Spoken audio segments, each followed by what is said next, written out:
প্রবাসীরা যদি হয় রেমিটেন্স যোদ্ধা, তাদের বউয়েরা জীবন যোদ্ধা। আসসালামু আলাইকুম, চলে আসলাম নতুন একটি ব্লগ নিয়ে। বিসমিল্লাহ বলে 2 বাচ্চা নিয়ে বের হয়ে গেলাম। তো আজকেও বাজারে যাইতে হবে কিছু দরকারি জিনিস আনার জন্য। আসলে ছোট হোক বড় হোক, সংসার তো সংসারই না, তো জিনিস লাগে আনতে হয়। তো সেই ক্ষেত্রে আমার বাচ্চারা কোথাও থাকেও না, আর ওরকম ইয়াও নাই। তো বের হয়ে গেলাম। আমি হেঁটে যাচ্ছিলাম ওদেরকে নিয়ে, রাস্তায় কিছু কাজ ছিল।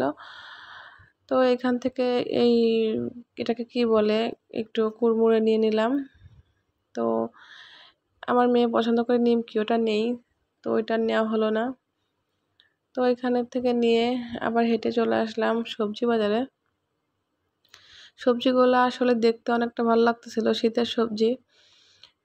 তো একটা লাউ নিয়ে নিলাম আমি। তো মামাকে বলতেছিলাম যে শীতের দিনের সবজি, তাও এত দাম কেন? তারপরে শেষ পর্যন্ত আমি 50 টাকা একটা লাউ নিলাম। তো এখানে এসে একটু শাক নিয়ে নিলাম, কারণ একদমই শাক খাওয়া হয় না। বাচ্চা কাচ্চা নিয়ে রান্নাও সমস্যা বা পরিষ্কার করাও সমস্যা। তো কিছু কলা নিয়ে নিলাম। ওইখান থেকে কলা দেখলাম প্রচুর নরম, আর কিছুদিন যেহেতু রেখে খাওয়ানো লাগে, তাই একটু শক্ত কলাটাই নিলাম। তো এখানে এসে বেবি সুইটগুলা ভালোই লাগলো বেশ, আর আমার মেয়ে পছন্দ করে, ওই জন্য এখান থেকে এক বক্স নিয়ে নিলাম। তারপর আমি যখন বাইরে আসি একটু ফল নিয়ে যাওয়ার চেষ্টা করি, কারণ সব সময় আসা হয় না ওরকম। আর 2টা বাচ্চা নিয়ে বাইরে আসা যে কত কষ্ট, যাদের জামাইরা দেশের বাইরে থাকে তারা অবশ্যই খুব ভালো করে জানে।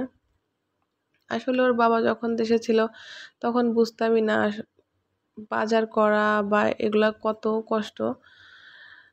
এই যে তারপর ফলগুলা নিয়ে নিলাম। ফল নিয়ে আমরা চলে আসতেছিলাম।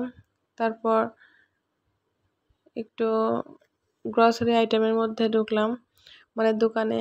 ওইখান থেকে নিয়ে চলে আসছি। আসলে আর ভিডিও করা হয় নাই, ভিডিও করা আসলে সম্ভব হয়ে ওঠে না। 2টা বাচ্চা ম্যানেজ করে বাইরে গিয়ে বাজার করা আসলে অনেক কষ্ট। তো প্রথমে যেটা বলতেছিলাম, প্রবাসীর বউরা আসলেই অনেক স্ট্রং হওয়া লাগে বা হয়। তাছাড়া তারা বাচ্চা সংসার একবার সামলাতে পারতো না, অনেক কষ্ট বাইরে গিয়ে বাজার করা, করা।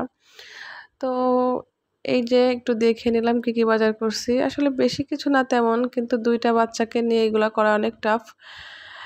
একটু সবজি আর একটু শাক কিনছি। এই তো আজকের ভিডিও এই পর্যন্তই। কেমন লাগলো অবশ্যই জানাবেন। আল্লাহ হাফেজ।